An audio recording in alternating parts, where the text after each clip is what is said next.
যে আমার সামনে বসে আছে গরিব দুঃখী যারা, তারাই কিন্তু আল্লাহর বেশি স্মরণ করে, তারাই কিন্তু আল্লাহকে বেশি ডাকে। আর যে অট্টালিকার মধ্যে আছে, যে সেই আরামে আছে, ওই ব্যক্তি কিন্তু আল্লাহকে কম ডাকে। ওই যুবক মুসা আলাইহিস সালাতু ওয়াস সালামকে বলছেন, হে আল্লাহর নবী, আপনি যে আল্লাহর কাছে যাচ্ছেন, আল্লাহকে বলবেন, আল্লাহকে জিজ্ঞেস করবেন, দিন দিন আমার সম্পদ বেড়ে যাচ্ছে কেন? আর ওই সম্পদ বেড়ে যাওয়ার কারণে আমি আল্লাহর ইবাদত থেকে গাফেল হয়ে যাচ্ছি মনে হয়, আমি যেন আল্লাহর ইবাদত থেকে সরে যাচ্ছি। আল্লাহকে বলবেন, এই অবস্থায় আমার কি করণীয়, আমি কি করতে পারি? মুসা আলাইহিস সালাতু ওয়াস সালাম ওই ব্যক্তি থেকে বিদায় নিয়ে একটু সামনে গেলেন।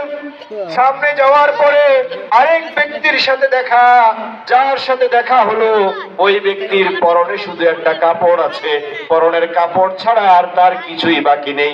সেই ব্যক্তি বলল, হে আল্লাহর নবী মুসা, আপনি যে আল্লাহর সাথে কথা বলতে যাচ্ছেন, আল্লাহ রব্বুল আলামিনকে আমার ব্যাপারে একটু জিজ্ঞেস করবেন। আমার দিন দিন আমার সমস্ত রিজিক গুলো চলে যাচ্ছে, আমি একেবারে নিঃস্ব হয়ে গেলাম, আমার এই পরনের কাপড়